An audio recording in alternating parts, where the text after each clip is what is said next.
I'd like to call to order the meeting of the Greenwood Common Council on Wednesday, September 5th, 2018. If you would stand with me, please, for the Pledge of Allegiance and remain standing. We'll be led in prayer this evening by David Mark Owens, lead chaplain of Artavine Franklin Senior Life Community. I pledge allegiance to the flag of the United States of America and to the republic for which it stands, one nation, under God, indivisible, with liberty and justice for all. Let's pray.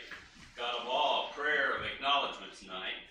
First of all, acknowledging your presence with us. We believe you probably clear your calendar and make sure and be here because you care about our city. You care about the people and you care about what goes on here. And so, Lord, acknowledging your presence as we've lost some dear friends locally, Mrs. Deere, Jane White, others, Lord, we could mention. Lord, we've lost some folks nationally, and we're leaning upon you, acknowledging that you give us strength. Acknowledging that there's a long agenda tonight, acknowledging that our counselors and our mayor and our responders, our city employees all work hard. We ask your blessings, and we acknowledge that we're not here alone, that you're here with us. And Lord, there's no greater acknowledgement than that you're with us. Praise your name. Amen. Amen. Thank you. You may be seated. Roll call. Armstrong. Here. Bates. Present. Campbell. Here. Gibson. Here. Hill. Here. Hopper. Here. And Lexi. Here. We have a quorum. All of you should receive copies of the minutes from our last regular meeting on August the 20th. Do I have a motion? So moved. Motion by Mr. Hopper. Second? Second. Second by Mr. Lexi. Any additions, deletions, or corrections? There was a corrected copy. Did we get some late corrections this afternoon? Yes, and those were, it was fixed, and that's the copy, the official copy that I have here tonight, so with those corrections. I emailed you back. Thank you. So, all right. Any deletions, additions, or corrections? Seeing a roll call in the minutes. Armstrong. Aye. Bates. Aye. Campbell. Aye. Gibson. Aye. Hill. Aye. Hopper. Aye. And Lexi. Aye. Minutes are approved with a vote of 7-0. At this time, you have members of the audience an opportunity to come and speak to the council concerning anything regarding the city of Greenwood.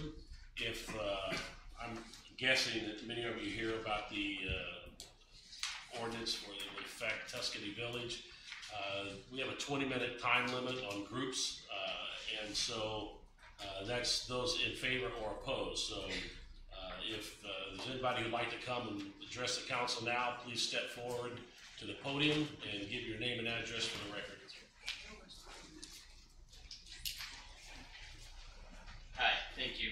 My name is Chris Barnes. Address is 1294 Tuscany Drive. I am here tonight to speak with you guys in regards to Ordinance 1819. I am opposed to that ordinance. I had also spoken at the last meeting to convey the opposition to that. This evening, I have brought with me a petition that is signed from several of the homeowners within the neighborhood itself opposing the ordinance. There's 71 signatures that I will submit to the clerk as well. Several members are here. You are correct, President, in the audience. Those of you who are opposed to the ordinance, if you could please stand and represent your opposal. Thank you. So we, again, tonight would like to speak against the ordinance. We would like to request you vote against it. We still feel as though it is not a good use of city resources. The police time or effort or energy to enforce. We don't believe that we have an issue or a problem with parking on the street overnight, or that it leads to additional crime or criminal activity in the neighborhood. All right, thank you. Anyone else wishing to speak for or against, or at this time?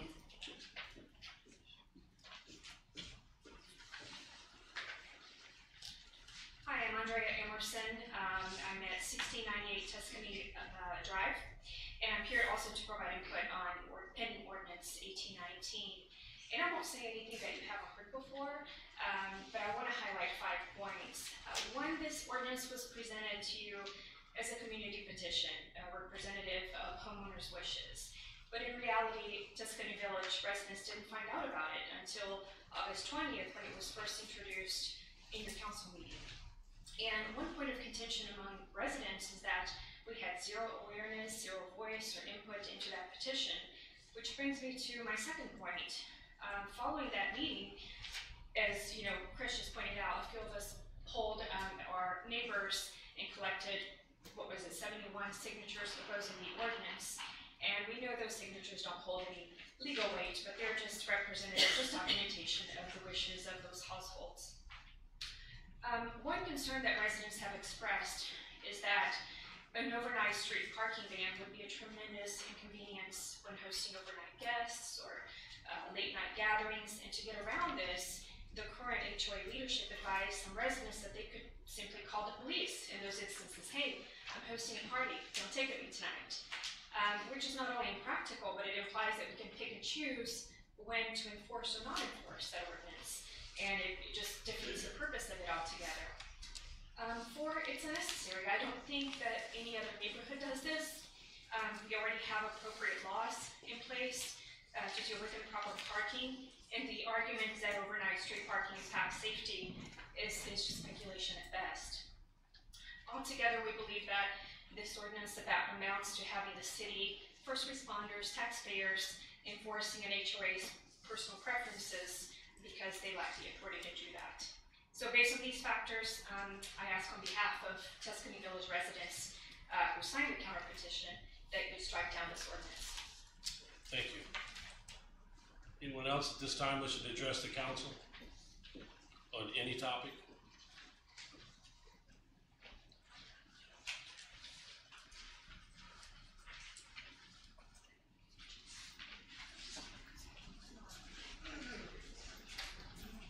Good evening, President Campbell and council members. My name is Dan Squidron. I live at 1213 Luca Drive, the HOA president for Tuscany Village. We'll address this information right now, but I would like to address it when the ordinance comes up. I just want to say that I'm in favor as a homeowner, as the president, and so is 70 other people that's in favor of the ordinance.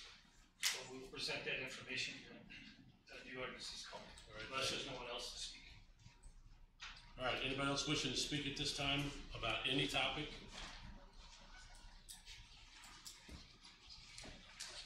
All right, see none, we'll move on. Reports, Corporation Counsel. You should have received a copy of the semi-monthly IDEM report and also the litigation report. And if you have any questions, please contact me.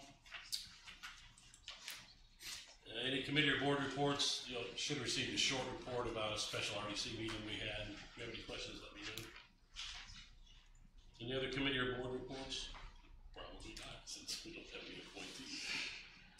All right, moving on. Ordinances and resolutions. First reading, ordinance 1819. An ordinance amending Chapter 2, Article 6, Section 238 of the Greenwood Municipal Code 1993, designating no parking between 12 a.m. and 6 a.m. overnight on all streets in Tuscany Village subdivision, sponsored by Hopper. Do I have a motion? So moved for the sake of discussion. We have a motion by Ms. Gibson. Do I have a second? Second. Second by Mr. Bates. Any discussion on the council? Sir, did you have something you'd like to say at this point, or are you just available to answer questions that we have? I would like to say something. Again, my name is Dan Squidron, 1213 Luca Drive.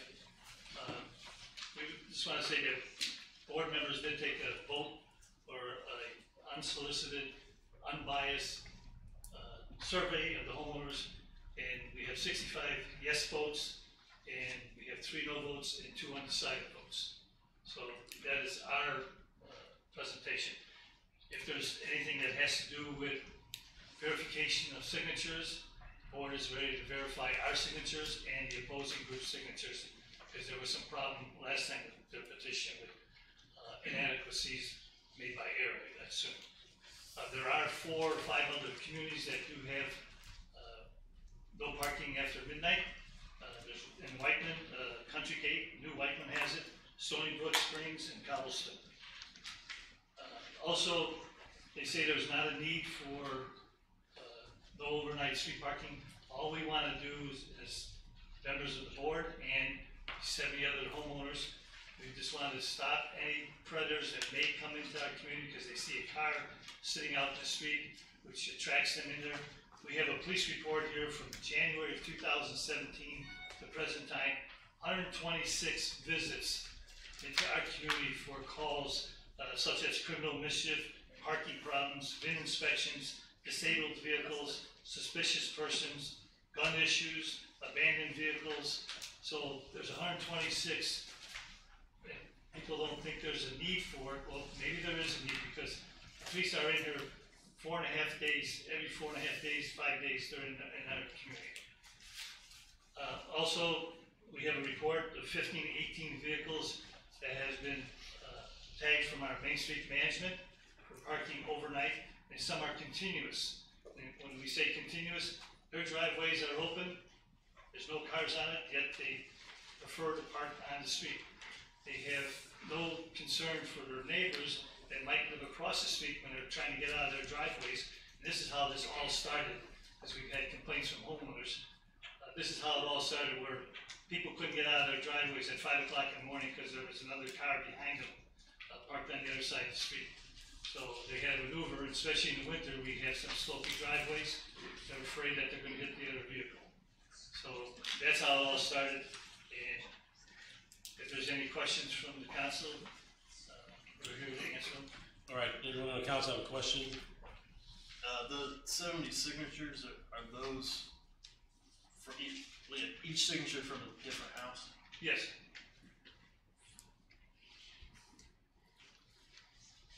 Are you submitting that to the record?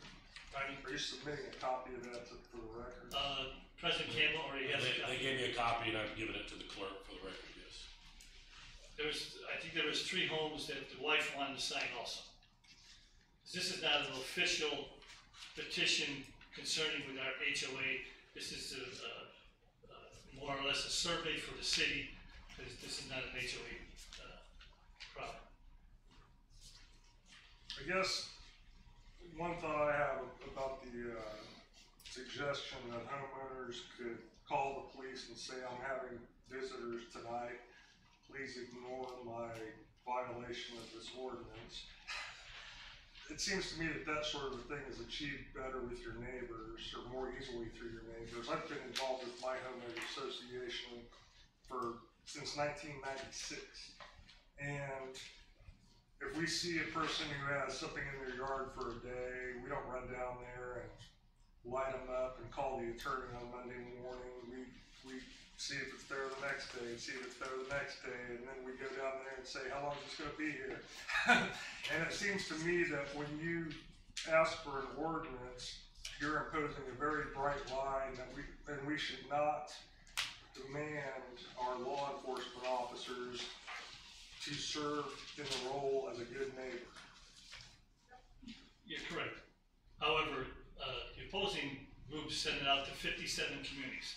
We have suggestions from other communities saying that in Whiteman, all they have to do is call the police dispatch and it's okay. I don't know how Chief Locke would want to handle it here. However, this is about repetitive, the habitual offenders of parking on the streets overnight. And we've dealt with that too in my neighborhood with habitual offenders of various things, and our covenants and restrictions, we have a provision that's rarely been imposed. It's a $50 a day fine. So if there's a boat in the driveway, which is prohibited in my neighborhood for better or worse, we go by there on September 1st and we take a picture, and we have 2 people witness, I took this picture on this day. Go by there on September 2nd, we take a picture, and we say, hey, we're taking pictures, we got, 5 days now, that's $250, is this boat gonna go, or do we fine you? I mean, there are ways to go about this besides taking the time and agreeing with police. So what you're suggesting is that we do have finding in our covenants too. All this is about is not because the car cars parking overnight is about attracting unwanted people in our community. They see an easy target, the cars on the street. There's, in Huntington Creek at the present time, there's a group of people going around with pneumatic air guns, putting nails in the tires because the cars are parked and it's easy. They're on their bikes, they're kids. Boom, boom. Yeah, and last time, at the last meeting, I asked you if any of the people whose cars had been victimized were here to support you, and you said there were not. Well, they also said that there's no need for the police in our community. This report shows there's 126 needs in our community. I think that's a different question, whether the police are needed in the community.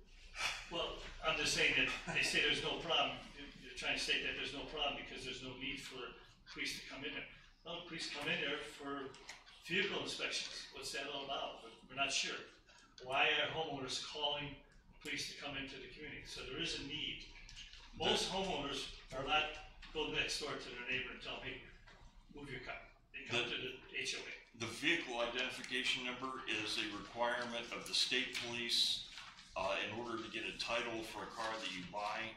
So that has nothing to do with. Well, the abandoned cars on here. Well, yeah, but There's theft, there's vandalism. Yeah. So that's what. I only counted like 4 or 5 parking violations on that report. One that said the word parking. Well, theft, I mean, why did they come in to steal? You know, is it because the cars were out? It had nothing to do with the parking, but it had to do with theft of the car? I would think that, I'm glad that you're more concerned about these people's cars than they are, because they're not here, but you are, but, you know. It's your habitual offenders that don't care about their neighbors too. We care about our community, we're doing the best interests of our community. Fair So enough. are the other 70 homeowners that are looking for it. Mr. President, you forwarded a list of the police runs, in the end part of 2017 and then up until recently in 2018. I did an analysis of those 126 that he's referring to. There were 4 that were listed as parking problems. There were 6 suspicious vehicle or person.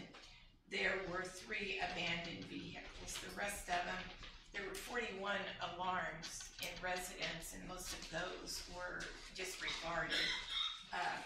There was gun permit checks, there was agency assist, there were lockouts, found property, domestic, the VIN numbers, the juvenile problem. But really, of the 126, there's maybe 12 there that could relate to parking, maybe with, if you take the 6 that are suspicious persons in vehicles. I guess we feel that 1 is too much. All right, That's too many. So, thank you. If it was your car, I guess, you know, that would be the problem. All right, thank you, sir. Appreciate that. Any other discussion on the council? if I were to vote for this, it would take a lot of amendments, but let's see where it goes first. All right, any other discussion? Can I say one more thing? I was out there at 11:30 last night to see just what the parking problem is on the street, and I found no cars on the street. Their area is well lit. I went through darker areas getting there, checking the parking issues, and they also have a 28-foot street, so their streets are pretty wide and make cars pretty visible, and they've got a pretty good setback on their homes as well. All right, any other discussion? Just for the record, I visited the neighborhood. Is that on the record? Yeah, on the record, I just stabbed myself. Just for the record, I did visit the neighborhood myself 4 times since our last council meeting. 2 out, one was at 6:30 at night, one was at 9:30 at night, one was at about 5:55 in the morning, and it was about 6:15 in the morning. And I agree with Linda's assessment. There were a couple cars parked on the street each time I went through, but the streets are wide and places well lit and did not. I went through neighborhoods getting there that had a much bigger parking problem than I saw in Tuscany Village. So. All right, any other discussion? Seeing that, roll call, first reading, ordinance 1819. Armstrong, Nay. Bates, Nay. Campbell, Nay. Gibson, Nay. Hill. Nay. Hopper, Nay. and Lexington. Nay. Ordinance 1819 is defeated on a vote of 0 to 7. Ordinance 1821. An ordinance providing for additional appropriation from the general fund to budget classification 111, $5,000 and 338, $11,000 in the city court budget, and from the adult probation fund to the adult probation budget 111, $5,000, sponsored by Gibson. Do I have a motion? So moved. Second. Motion by Mr. Lexi, second by Mr. Bates. This is scheduled for a public hearing tonight, so we'll open it up for a public hearing. Anyone wishing to speak for or against ordinance 1821, please step to the podium. State your name and address for the record, please. Seeing none, close the public hearing. Any discussion on the council?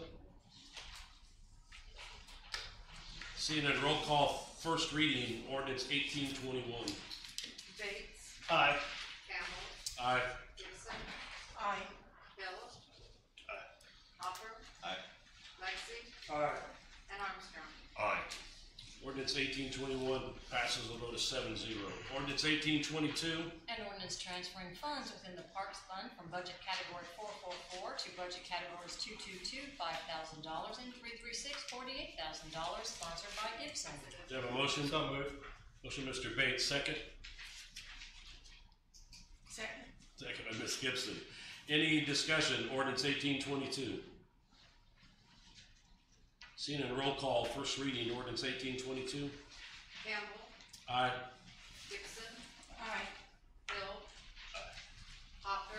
Aye. Lexi, Aye. Armstrong, Aye. and Bates. Aye. Ordinance 1822 passes first reading 7-0. Resolution 1820. A resolution declaring certain real property improvements for tax abatement, Scannell Properties, number 346 LLC, for the benefit of Project Brutus, sponsored by Campbell. Do you have a motion? So moved. Motion, Mr. Bates, second. Second. Second by Mr. Lexi. Any discussion, resolution 1820? Is it still a mystery client? It's still, we do not know who the client is. I am under the understanding that we will know by our next council meeting. Is that correct? Would you like to address that? Yes, thank you very much. I'm Katie Kolb. I'm with Cat Sacker and Miller, and I'm here before you with on behalf of Project Brutus and Scannell. That is correct. I know this has gotten some media attention, which we were a little bit surprised by, but this is actually pretty typical, although we try to avoid it.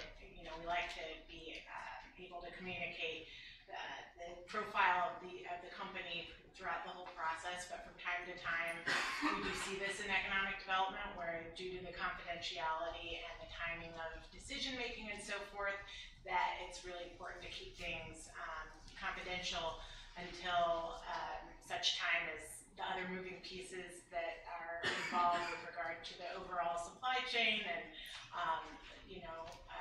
operations that are more complex than just this one independent potential facility are kind of resolved. But the current plan right now is that a representative of Project Brutus, if we're lucky enough to be able to garner your support this evening, would appear before you in 2 weeks and would give a detailed presentation about who the company is and specifically what this operation will entail. So this group will have the opportunity to understand who the company is and really fully, get a very thorough presentation about the proposed facility in 2 weeks, which of course would be in advance of when we'd need to make a final decision. So I have every confidence you'll be really excited about the project and who Project Brutus is, but if I'm wrong, then you'll have the opportunity to kind of weigh in 2 weeks.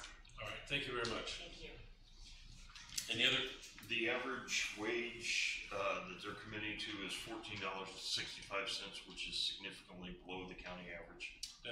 That is, that's $14.75 plus benefits, I guess. Plus benefits. Yeah.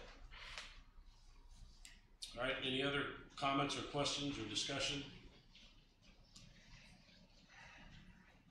Seeing none, then roll call, resolution 1820, first reading. Gibson, Aye. Hill. Aye. Hopper. Aye. Lexi, Aye. Armstrong, Nay. Resolution 1820 passes first reading 6-1. Resolution 1821. A resolution declaring certain personal property for tax abatement, Project Brutus, sponsored by Campbell. Do I have a motion? So moved. Motion by Ms. Gibson, a second. Second. Second by Mr. Bates. The only thing I'd like to say is that the amount of money that they have committed to personal property would indicate to me that they're making a significant investment, not just in the building, but in what goes inside the building. So I thought that was significant. So, just my opinion. Any other discussion? Resolution 1821. Seeing none, roll call. Resolution 1821, first reading. Hill. Aye. Hopper. Aye. Lexi. Armstrong. Nay. Bates. Aye. Campbell. Aye. And Gibson. Aye. Resolution 1821 passes first reading 6-1. Resolution 1822. A resolution approving an interlocal agreement between the City of Greenwood and Johnson County regarding the felony case manager in the Greenwood City Court Post-Conviction Service, Probation and Drug Court, sponsored by Gibson. Do you have a motion? So moved. Motion by Mr. Bates, second. Second. Second by Ms. Gibson. Any discussion? Resolution 1822. Seeing none, roll call, first reading, resolution 1822. Hopper. Aye. Lexi. Aye. Armstrong. Aye. Bates. Aye. Campbell. Aye. Gibson. Aye. And Hill. Resolution 1822 passes first reading 7-0. Second reading, resolution 1814. A resolution of the Greenwood Common Council waiving non-compliance of CTW Electrical Company, Inc. regarding its failure to timely file its compliance with statement of benefits form, sponsored by Campbell. Do I have a motion? So moved. Mr. Bates, second. Second. Second by Mr. Lexi. Any discussion, resolution 1814? As I said last meeting, these are the companies that missed their deadlines, but once they submitted their reports, it looked like they were keeping their promises, which is why I support these. Okay. Any other discussion? Seeing none, roll call, resolution 1814, second reading. Lexi. Aye. Armstrong. Aye. Bates. Aye. Campbell. Aye. Gibson. Aye. Hill. Aye. And Hopper. Aye. Resolution 1814 passes second reading 7-0. Resolution 1815. A resolution of the Greenwood Common Council waiving non-compliance of Mays Chemical Company, Inc. regarding its failure to timely file its compliance with statement of benefits form, sponsored by Campbell. Do I have a motion? So moved. Motion by Mr. Bates, second Second. by Mr. Lexi. Any discussion, resolution 1815? Same explanation. Any other discussion? Seeing none, roll call, second reading, resolution 1815. Armstrong. Aye. Bates. Aye. Campbell. Aye. Gibson. Aye. Hill. Hopper. Aye. And Lexi. Aye. Resolution 1815 passes second reading 7-0. Ordinance 1820. An ordinance amending the 2018 salary ordinance, Common Council Ordinance Number 1745, to add the position of Deputy Security Director in the City Court, and regarding payment of the Director of Court Operations, Assistant Director of Court Operations, and Chief Probation Officer, sponsored by Gibson. Do I have a motion? So moved. Motion by Mr. Bates, second Second. by Ms. Gibson. Any discussion, ordinance 1820? Seeing none, roll call. Ordinance Just a 1820. second. Why aren't these salaries in the salary ordinance instead? This is amending 2018 salary, not, and the salary ordinance is for 2019. Okay. Is that right? All right, any further discussion? Seeing none, in a roll call, second reading, ordinance 1820. Bates. Aye. Campbell. Aye. Gibson. Aye. Hill. Aye. Hopper. Aye. Lexi. Aye. And Armstrong. Aye. Ordinance 1820 passes second reading 7-0. Ordinance resolution 1819. A resolution of the Greenwood Common Council expressing interest in the purchase of certain real property on Hutzinger Road, sponsored by Bates. Do I have a motion? So moved. Motion by Mr. Bates, do I have a second? Second by Mr. Hopper. Any discussion, resolution 1819? I would add for the record that the exhibit has now been attached. A copy was distributed to all of you so that you could see it. You did not have it for the first reading, and it has been posted to the SharePoint, and it will be attached to the ordinance once signed. Any discussion, ordinance, or resolution 1819? Seeing none, roll call, second reading, resolution 1819. Campbell. Aye. Gibson. Aye. Hill. Hopper. Aye. Lexi. Aye. Armstrong. Nay. And Bates. Aye. Resolution 1819 passes second reading on a vote of 6 to 1. New business, introduction of new ordinances and resolutions. Ordinance 1823. An ordinance fixing salaries of appointed officers and employees of the City of Greenwood, Indiana, and city utilities for the year 2019, sponsored by Bates. Anybody want to talk to us about this? Don't have to. Just curious. Actually, I'd suggest we kind of loop all that into the budget presentation at the All end, right. just so that everybody. That's fine with us. Thank you.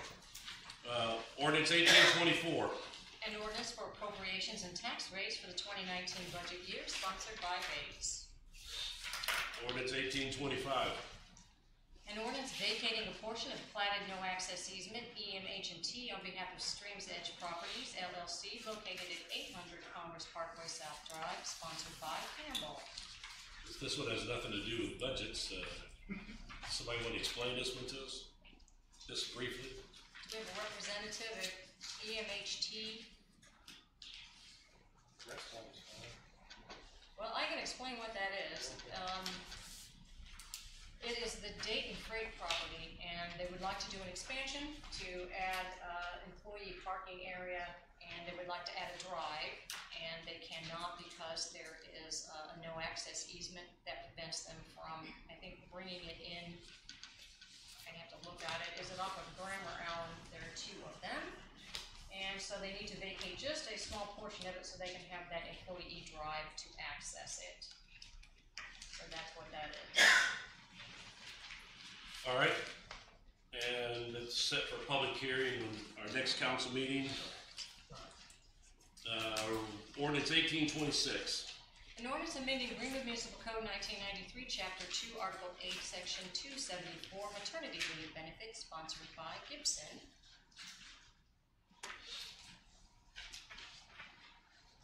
All right. And, well, and I can tell you what that one is as well. Okay. In the maternity leave portion of our benefits code, it allows a person who wants to take maternity leave to go immediately on short-term disability for the maternity leave without using their 40 hours of PTO first. All other injuries or illnesses to take the short-term disability requires that you use 40 hours of your PTO leave first, and this is to make sure that all employees, whatever the injury or illness or condition, is treated the same. Ordinance 1827. An ordinance amending the 2018 salary ordinance, Common Council Ordinance number 1745, to change the classification status of the building services supervisor and regarding payment of the city attorney, sponsored by Gibson. All right. We'll move on. Ordinance 1828. An ordinance amending Greenwood Municipal Code 1993 as amended, Chapter 2, Article 8, Section 268, to provide for an additional one-day paid holiday for Independence Day for the year 2019, sponsored by Bates and Campbell. Ordinance 1829. An ordinance fixing the salary of the mayor of the city of Greenwood, Indiana for the year 2019, sponsored by Bates. Ordinance 1830. An ordinance fixing the salary of the clerk of the city of Greenwood, Indiana for the year 2019, sponsored by Bates. Ordinance 1831. An ordinance fixing the salary of the city judge of the city of Greenwood, Indiana for the year 2019, sponsored by Bates. Ordinance 1832. An ordinance fixing the salary of the common council of the city of Greenwood, Indiana for the year 2019, sponsored by Bates. Ordinance 1833. An ordinance vacating a portion of platted no-access easement, Nestle Waters North America, Inc., for GPT Greenwood Owner, LLC, located at 900 Commerce Parkway, West Drive, sponsored by Campbell. And I believe we do have representatives here.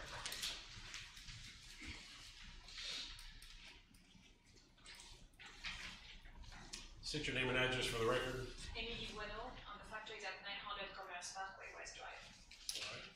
And want to explain why you're requesting this? Yes, so we have an entrance already, but we have quite a lot of congestion with traffic, so we want to create another entrance for being able to have tankers coming in without blocking the passageway. That's why we want to have an entrance on Brown Road, so we have a much more space so they can stage over there without having to create some issue with our neighbors. All right. Any questions for her? When you say stage, where would they be staging? So if you see our entrance, they will at least have the space for 3 or 4 tankers to be able to wait in the entrances. And then otherwise we have another building that we are renting where they could be waiting over there. Yes. We'll be able to show you probably will be easier. So if you see right now, our entrance is where the first small red arrow is, and we want to have another entrance where the bigger red arrow is presented. So if we see from the ground road, you can have an entrance there, so the truck can unload the water with tankers directly on this location. So there will not be anyone waiting on the road.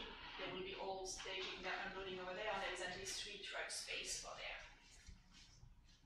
Sorry, can you go back one slide? Yeah. So this is the new entrance? So if you see, may I otherwise come closer to you? I thought you described it pretty well the first time, but Okay. it flipped too fast. So that's the existing entrance? Exactly, that's the And this existing is truck the new- entrance, and that will be for tankers, yes. So the tankers don't have to share the same entrance as the trucks to make it so much easier for traffic purposes. Okay, and how does this translate to the next slide? How does this look on the next slide? So if you see on the next slide, in the middle section, that's the entrance to be able to have the unloading station at the back of the factory. That. Yes. Right now it's completely on the other end, and we don't want to mix. On the left end, on the Maybe, left side. maybe next time have the same red arrow. I apologize. As we presented last time, I was not expecting to present again, so I do apologize for that. If you see, So the trucks would come in here. right now they will come. The tanker will come in here. Right now everybody else is coming from Down there. down there, a bit further down, and So then you that's unload it. here and then come back around this way. Yes, so then they can go out and go directly one way. So they have a wide way to turn and a wide way to go out, so to prevent congestion. Thank you. I apologize. Any other questions? What took us so long to figure that out? It's been a while, right? All right, thank you very much. Thank you. Ordinance 1834. An ordinance of the Common Council of the City of Greenwood, Johnson County, Indiana, concerning the construction of additions and improvements to the sewage works of the city, authorizing the issuance of revenue bonds to provide funds for the payment of the cost thereof, authorizing the collection, segregation, and distribution of the revenues of the system, the safeguarding of the interests of the owners of such revenue bonds, and other matters connected therewith, including the issuance of notes in anticipation of bonds, and repealing ordinances inconsistent herewith, sponsored by Bates. Mr. Wright. So this one is related to our Western Regional Interceptor Project. As I'm sure you're all aware, we're under an IDIM agreed upon order to do a lot of fixes within the system. This is one of our major projects to do that. We are preparing for phase 1 of that project. In order to fund it, we are looking to issue bonds with the State Revolving Fund, SRF, which gives us a lower interest rate because it is subsidized through a federal government program. On the first 25 million of that bond, we would get the subsidized rate. Then anything above that, which for our purposes, we're asking to go up to 35 million, that other 10 would be at a market rate achieved by the State Revolving Fund, which then will be a lower market rate than we could get on our own, just because they do have that backing of their federal funding, and as a state agency, they would get the lower rating, or lower rate. So we would get whatever rate they're able to get on open market for the difference. We don't necessarily think we're going to need the full 10 million on that, but right now the engineers are still looking at some of the costs for utility relocations and some of the other things that we're not 100% nailed down on, but we need to have that finished up and to the SRF by October 1st for them to complete their due diligence and then move forward with bond issuance on our behalf. All right, I noticed a request for suspension of the rules. Is that Just through first reading, based on our schedule here, if we had second reading at the next meeting, then we would be able to meet the timeline necessary for SRF because they need all of our documentation by October 1st. okay? Mr. President, I move that we suspend the rules and bring in ordinance 18-34 for first reading. All right, we have a motion by Mr. Bates and a second by Ms. Gibson to suspend the rules through first reading. Any discussion on suspension? Seeing a roll call on suspension? Hill. Hopper. Aye. Lexi. Aye. Armstrong. Aye. Bates. Aye. Campbell. Aye. And Gibson. Aye. Rules are suspended through first reading. Do I have a motion for first reading? So moved.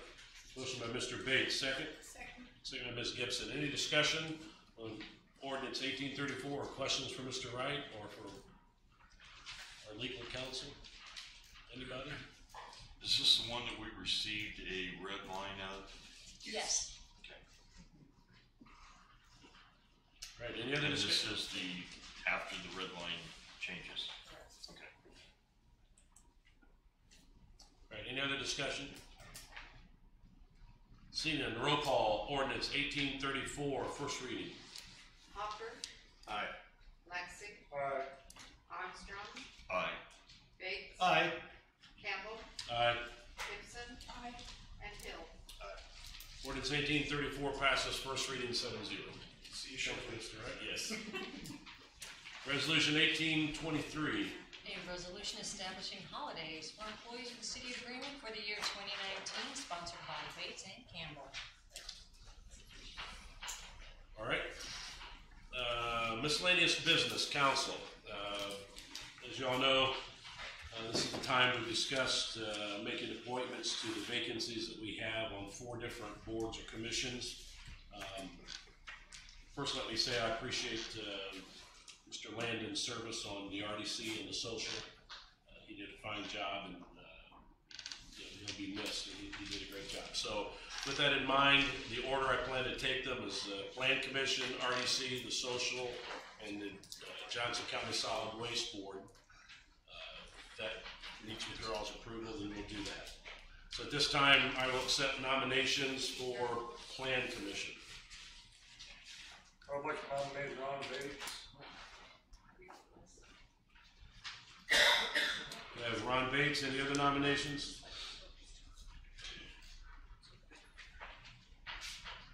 Seeing none, we'll close the nominations. And all in favor of Ron, say aye. Aye. All opposed? Congratulations, Ron. Mr. Bates. All right, that was easy. Now we'll take nominations for the Redevelopment Commission. By the way, I'm sure you know, but the Plan Commission meets this coming Monday, so 7 o'clock. So, and the Redevelopment Commission, do I have nominations for that? I would like to nominate Mr. Hopper. We have Mr. Hopper. Any other nominations? I'm gonna nominate Linda Gibson. I'll nominate Ron Bates. All right. Any other nominations? Before we proceed, does this require a majority or plurality? I believe a majority, yes, which is 5 votes. Is that correct? Yes, the full number, even though you have 2 vacancies. Yeah. So it requires 5 votes, not just a majority of those present. All right, in that case, I think the way we've done this in the past is we'll do a roll call, and when your name is called, you simply state the name of the person you're voting for. All right? All right, roll call on the nominations for Redevelopment Commission. Your choices are Mr. Hopper, Ms. Gibson, Mr. Bates. Armstrong, Bates. Bates. Yep. I Oh, guess. Since I was nominated, I'll vote Bates. Campbell, Gibson, Gibson, Gibson, Hill, Gibson. Hopper, Hopper. Lexi, Hopper.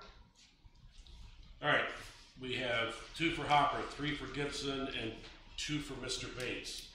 Normally, I'd take the one with the lowest votes and drop them, but since we have 2 and 2,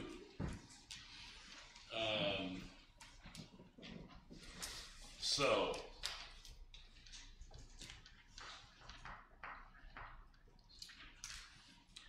any suggestions?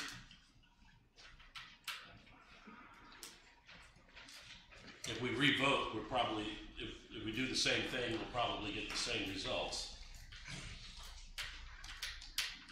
Well, we could take and vote between Bates and Hopper for the one to drop out. Well, I would also say that we just nominated Ron to the Economic, sorry, the Planning Commission. Yeah, Ron is on the Plan Commission, so,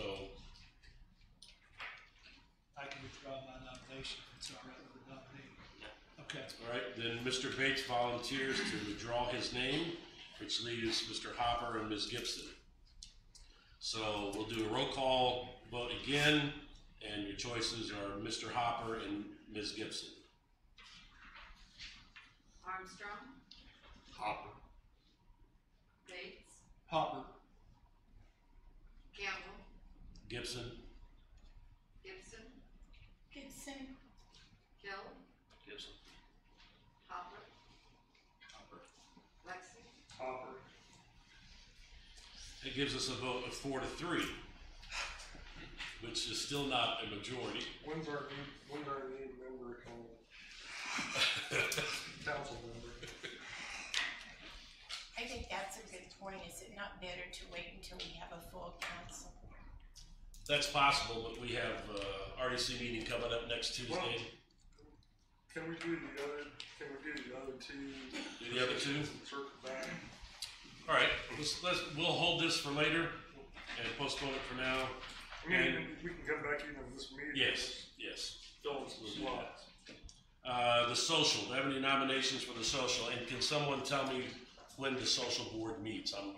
Third Friday at 7:30. Third at 7:30 in the evening? Morning. Morning, oh, okay. Mr. President, I would nominate Mr. Gibson. Any other nominations? Well, I'm assuming that if you're nominated and don't object, that you're willing to accept that nomination, so. Any other nominations for the social? See none, then all in favor of we'll close the nominations, all in favor of Ms. Gibson, say aye. Aye. All opposed? Abstain. Ms. Gibson, thank you, appreciate that. The Johnson County Solid Waste Board, and they meet Monday afternoon at 2 p.m. once a month? Every other month. Every other Monday. Every other Monday afternoon, Every other month. every other month on a Monday. This coming Monday Okay, they meet this coming Monday? at 2 p.m. Okay, 2 p.m. Do you have any nominations for Johnson County Solid Waste Board? Mr. President, I would nominate David Letsky. All right, we have a nomination, Mr. Lexi. Any other nominations? I'm gonna nominate Mr. Hopper.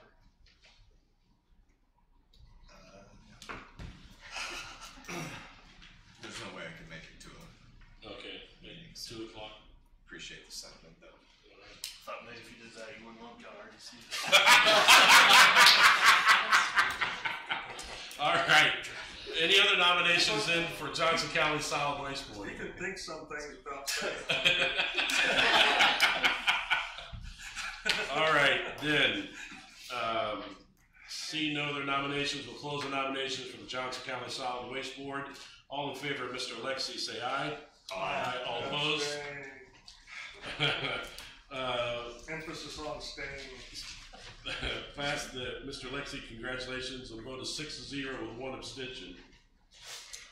All right, let's go back up to the RDC. And, I make the motion that we table it until the next meeting. okay, we have up To where we would have the 8th member of the council. all right. I'll second that. We have a motion to table the appointment of the RDC appointee till our September 17th meeting by Mr. Armstrong and a second by Mr. Bates. Any discussion on that motion? Can I ask you to formally call it, you want to postpone until? Postpone is to the table. The motion to postpone it. What is you said that there's an RDC meeting next Tuesday? Next Tuesday, this coming Tuesday, yes. So if we do it the 15th, then that would mean that we would have a full, because next Thursday is when the caucus meets again for Grand Prairie. So tomorrow is one and the following Thursday is another, so we would have a full council. We won't have a full council at our 17th meeting. The next caucus is on the 18th. Oh, sorry about that. But would that not be before, if we waited till the 18th, and would that not be before the next RDC? No, the next RDC meeting is Monday the 11th. Tuesday the 11th. Okay, but we're gonna miss that no matter what. Right? So Right. we have both. If we wait until October the 1st, the October RDC meeting is not until October the 9th, and at our October 1st meeting, we will have 9 council members. Okay, I'll make the motion to postpone until October 1st. Okay? And you agree with it? Amend the. Amended? All right, so we have a motion to postpone the RDC appointments from the council until October the 1st. And it's by Mr. Armstrong, second by Mr. Bates. Any other discussion? All in favor say aye. Aye. All opposed? All right. You'll have to represent us all at the next meeting. Yes. All right. Any other business from the council, miscellaneous business from the council? Mr. President, I have 2 quick items. First of all, the Fire Ops 101 is this coming Saturday, and it's from 8 to 3 at Margarettsville Fire Department, and so far we don't have anyone from Greenwood that's participating in that. And I just encourage you to maybe give it one last thought and call someone from the fire department and let them know that you would like to participate. It's really a very enlightening day. And the other item is that the social they did receive the grant for the Oprah, and that's in the amount of $500,000. Yes. That's pretty good. All right, anything else from the council? Seeing none, this is the second opportunity for members of the audience to address the council. So if you're here this evening, would like to address the council concerning council business, please step to the podium, state your name and address for the record. Ron Deere, 380 West Broadway. Not sure if the council would take this action or the city department, the street department would take the action. But approximately 30 years ago, then Mayor Jeanette Serena, who I was serving on the council with at that time, made a quote. She called me Ronnie. She said, "Ronnie, baby, someday we're going to have a circle down there at that corner down there on, Smith Valley Road." Lo and behold, she looked into the future and saw that 30 years later we now have a roundabout. She didn't know what they were called then. It was called a circle. She said that'd take care of all those traffic problems. If we've not already done so, I would suggest it would be an appropriate honor and recognition. We have Serena Square, so why not have a Serena Circle, and that we name the new roundabout Serena Circle, and that be taken under consideration. Thank you. All right, thank you. Anyone else from the audience wishing to address the council at this time? Seeing none, moving on. Other miscellaneous business, Corporation Council. I have none. Other miscellaneous business from the controller. All right, you're up. Long time no see. Yeah.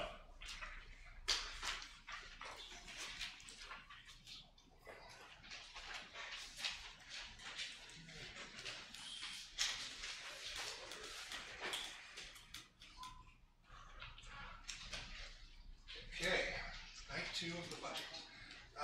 So I did send out packets to everyone. I hope everybody received all of the document dump from last week. So we'll discuss some of those documents, go over some key changes to the budget and the remaining departments that we did not discuss on the first night.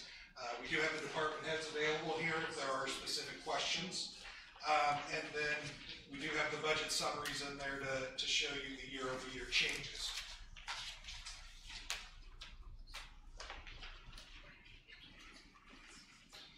So I want to start with discussing our capital budget highlights. Our capital budget is not just within the city funds, but it does also affect the RDC funds as well as the utility funds. So I want to give you an idea of what we are reinvesting into the city capital-wise with this year's budget. So if you recall from the first night's presentation, we discussed the 5 priorities for the budget, being public safety, infrastructure, economic development, quality of life, and operational excellence. So this is just a breakdown of where we expect to spend our capital budget as far as those priorities are concerned.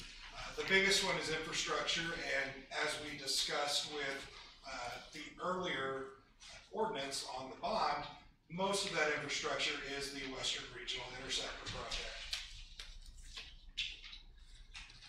So on public safety, the way we're breaking that out is the biggest piece is equipment upgrades and fleet replacement. Those are specifically within the police and fire vehicles. Intersection improvements, we're starting a design process on some school crossing improvements that we are getting a grant for. So we're getting that process underway next year. Technology improvements, the fire department is having to put in a new incident tracking software to be compliant with some new standards, so that's what's in that number. And then the building services is we are looking at doing some HVAC repair at Station 92. With infrastructure, the biggest piece you see on the end, that's the Western Regional Interceptor. You'll notice that right now it's about $18 million. This is a multi-year project, so the 2019 expectation is approximately a project as well as the Emerson Avenue project.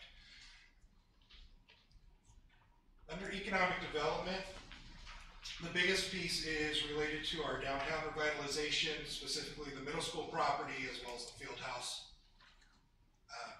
The economic development line, that is one we don't have project specific, but it is RDC funds that can be put to any project that comes before the RDC next year. The airport improvements, that is some money remaining from an RDC dedication to the airport for some taxiway improvements. We do also have an AIP grant coming in to help out with some of those costs.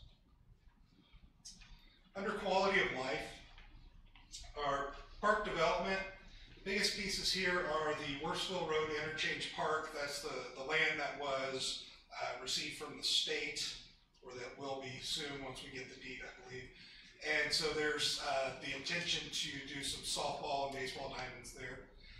Also, there was a property purchased by the Parks Department on Fry Road that they will be doing some renovations in to make it usable for them.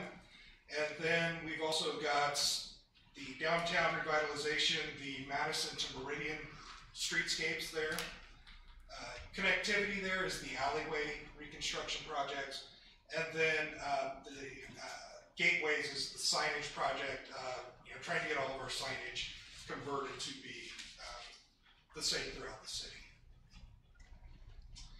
And finally, under operational excellence, the fleet replacement piece of this is specifically streets, waste management, and sanitation vehicles. Technology improvements is specific to the IT budget, and the equipment upgrades, I believe, are also within the street budget.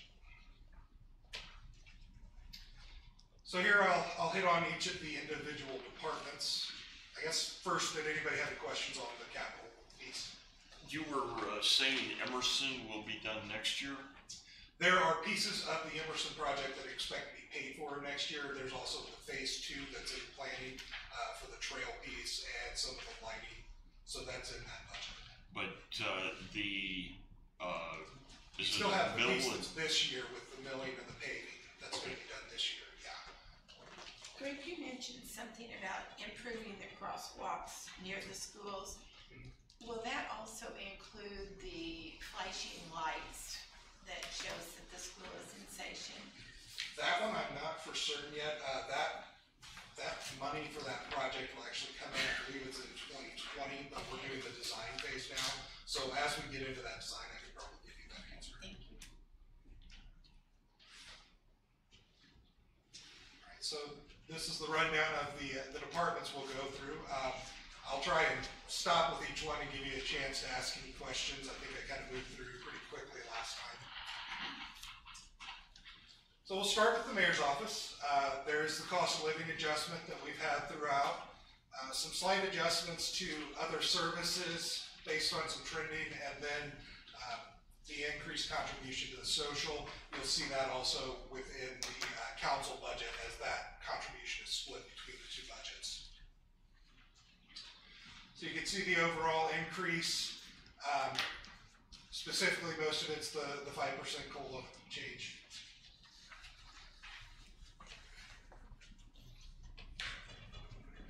So here's the council budget. We have an increase to the council member salary of 2%. That was the same increase that we were looking at for the boards and commissions across the city. And then there weren't any other changes except for the contribution to the social proposed at this time. So that's what you see reflected here. And the biggest piece of that change is the social.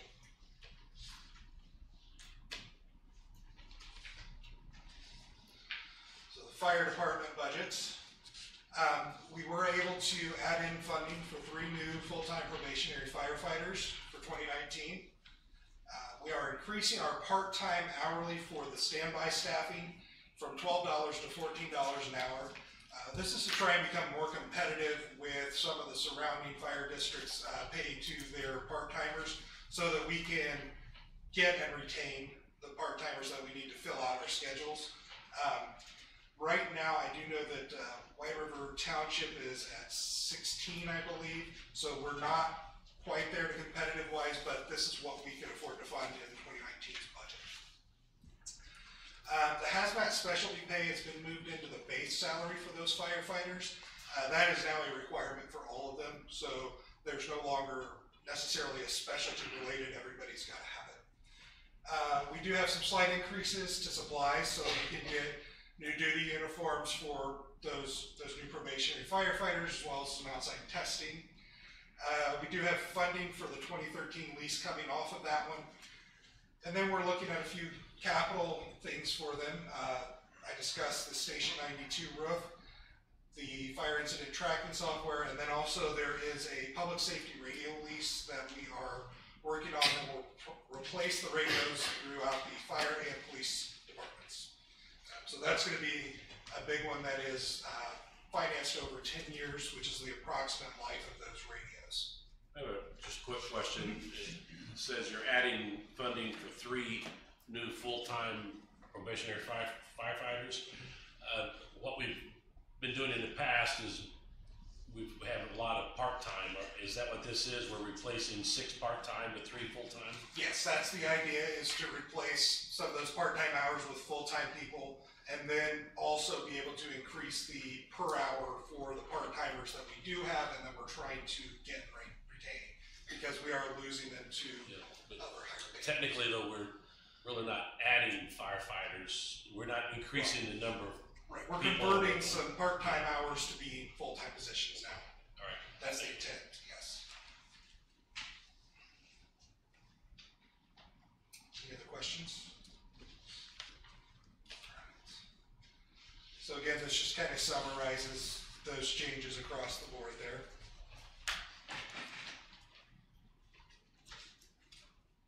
Okay, on to the Parks Department here. So we are looking to add 1 new full-time grounds maintenance position. as well as expanding the seasonal crews from 5 to 7. As a result of that, we're going to have to increase some of these supplies. We also have seen higher utility costs as we expand our parkland, as we expand the programs and the things that we have out there. We do have some higher utility costs, so that could be the lighting, that could be the water usage, any of those types of things that add to that. We're looking to repair and resurface the Polk Hill Trail. That is the one there along Smith Valley. It is the most used trail for the city, and it is in need of a new of the resurfacing. So that it's a fairly large expense, but it's one time, so it's not really an ongoing operating expense for that. We are also looking at now expanding the general fund reimbursement of health insurance costs to the park fund and the MBH fund. Right now, the utilities and the airport pay their full health insurance costs. We're only asking these two funds to do half of the health insurance costs, just so that it can help to cover some of the increasing costs that we're seeing on that end. We did take out the 2018 one-time capital projects. We're adding in, as I discussed, the Hampton House on Fry Road project. There's also a $50,000 line item in there for a 1.5-ton water truck. Any questions on the Parks Department? And this just summarizes the overall.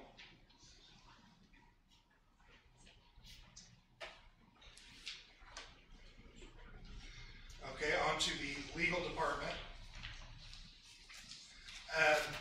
We increased the salary line for assistant city attorney, deferral coordinator, and office manager position. This is based on increased job duties, added duties that have come on in the last year. Updated the salary cost allocations based on their current work levels. So several positions throughout the city are funded not only by the general fund, but also by MBH, also by the utilities, also by, there's several different funding sections, and so we did split that out more based on the workload that we're seeing in the legal department. Did retain the funding for the corporation counsel's position, and then adding 2% increase to the part-time clerical intern. Slight increase in supplies just based on their trending. This line, we added in $92,000 to professional services. This is one that we don't necessarily know that we need, but we do know that we have some outstanding legal items right now that are coming down the pike, and we want to make sure we have funding if we do need outside counsel, because as those things come down, there may be things that require expert outside attention. Any questions regarding the legal department?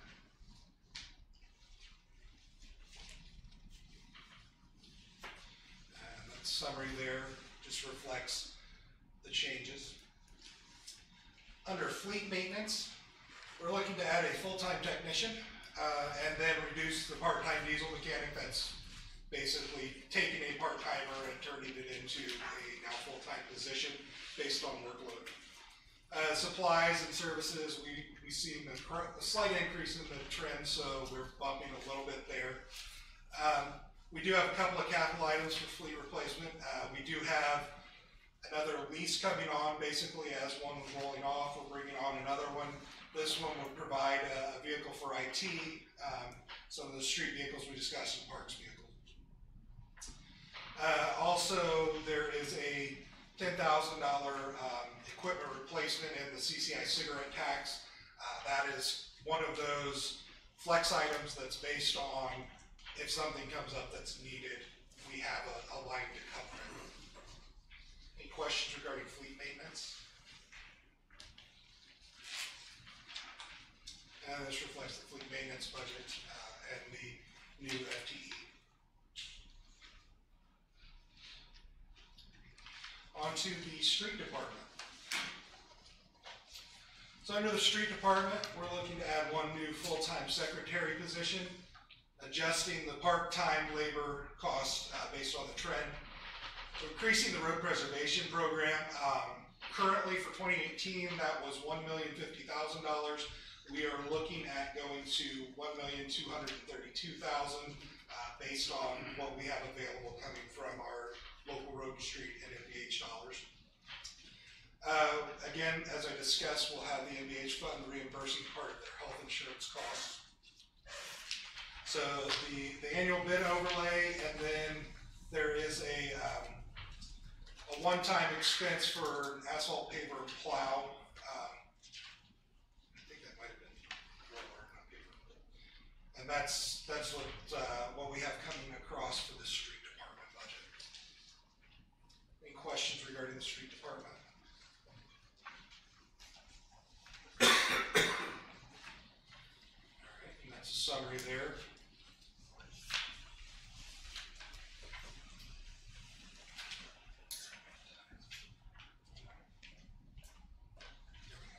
On to CDS.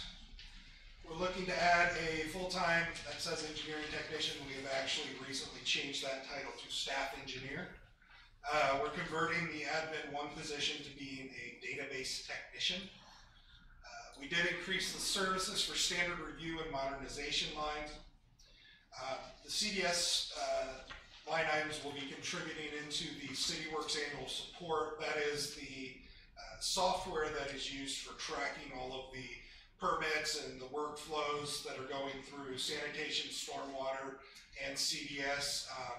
Currently, sanitation and stormwater have been paying that annual support. Because CDS has increased their usage of it, we felt they should have to chip in on the annual support costs. And then year 2 of the zoning and subdivision ordinance update is also funded from the CCD under this line. Are there any questions regarding CDS? And this summarizes what we have there. IT. We did reduce some services and charges lines just based on trending.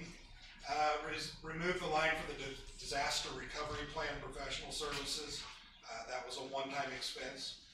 We're adding on some citywide desktop leases, as well as replacing that vehicle that we discussed earlier in one of the general fleet leases. Any questions regarding IT?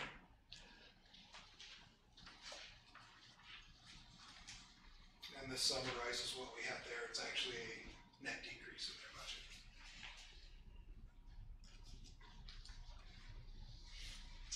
On to our cumulative capital funds here. So obviously for 2019, we've taken out all of the one-time items of 2018. We built in the zoning subdivision ordinance update I discussed.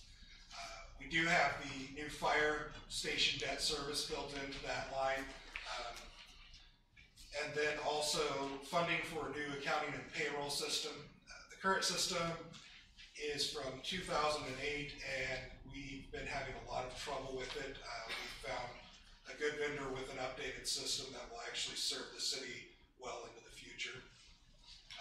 As far as the CIP goes under there, we're adding lease funding for the public safety radios as discussed, bringing on some new general fleet leases, the fire incident tracking software, and then also keeping our machinery and equipment flex lines in the event that those are needed in the next year. In the cigarette tax fund, no changes were requested. It's really just the flex line items in there. That number, as far as receipts go, is given to us by a calculation based on our population from the 2010 census. So really, this is basically just covered by those receipts and nothing more. As far as our CCI cumulative rate fund, we did have to increase the Microsoft license cost. That is per user basis, and we do have more users now on our Microsoft licensing. We did reduce repair and maintenance for the police department gun range as that project has been completed. We're bringing on a desktop lease, some new patrol units, 12 new patrol units going forward in a capital lease, as well as funding for the Main and Meadowview roundabout right-of-way. So that project is in the future, but as we work towards that, that's it. I drive through Main and Meadowview multiple times every day, so the quicker you can get that done, the better I would be, so. I will pass the message along. So then in the clerk's office, there were no changes requested other than the cost of living increase. And also in the clerk's record fund, it was the same thing, no changes requested other than the cost of living. Court and probation funds. In the city court, we're looking at adding a new full-time infraction ordinance assistant, slight overall reduction to services and charges, and then there was some one-time court furnishings from the move that were taken out of that. And then in adult probation, the felony case manager, that's the one that we currently split with the county, and there is a grant that works with that. In the second half of next year, we will take over the full funding of that position and take over the full receipt of the grants. Right now, the county does the processing of all that. So we're just going to take that fully under ours, but since it's on the state fiscal year, it won't happen until July 1. So we're doing half a year on the old system and half a year on the new system. There's a slight increase to the office supplies, obviously based on bringing on that new position. Increase the testing services and supplies. We did reduce the office furnishings lines there as well. Any questions regarding court or probation?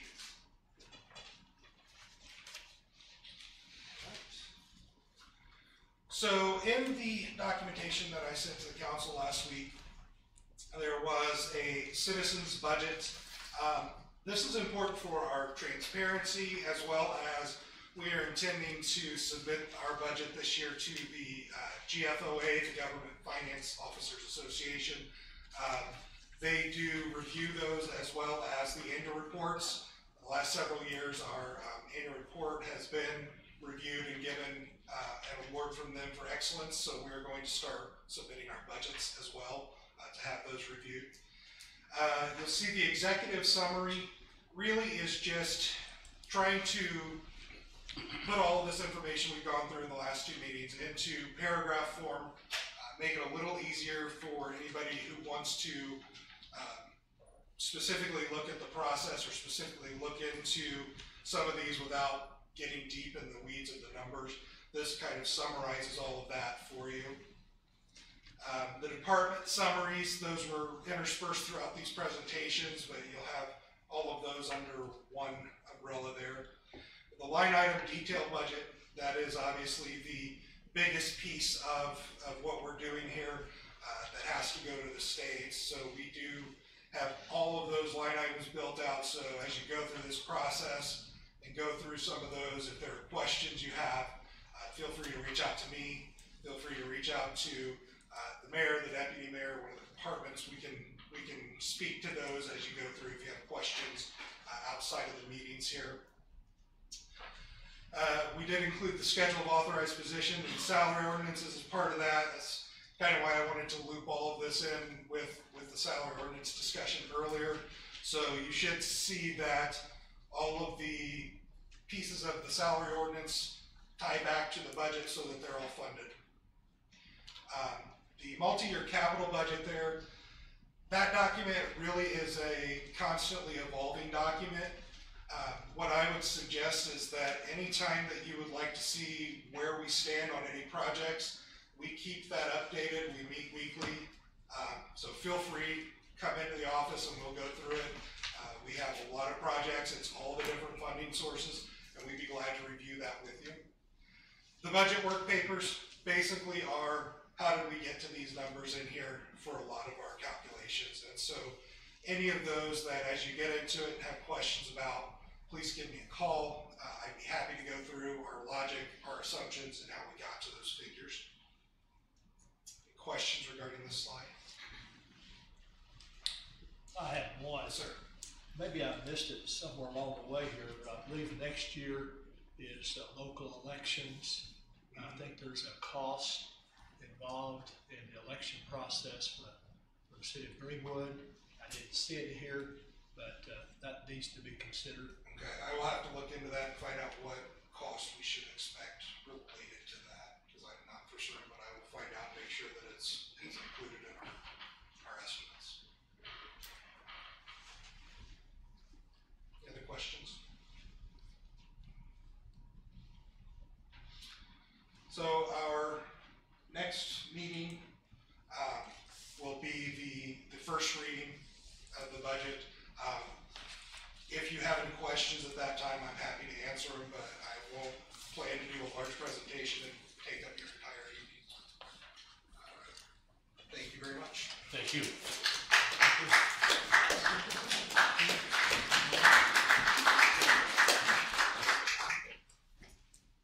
Anything from the mayor's office? Just want to thank my staff, Greg, Adam, everybody that put the budget together. They've done an amazing job on it, and all the department heads, so thank you all very much. All right, thank you. We are adjourned.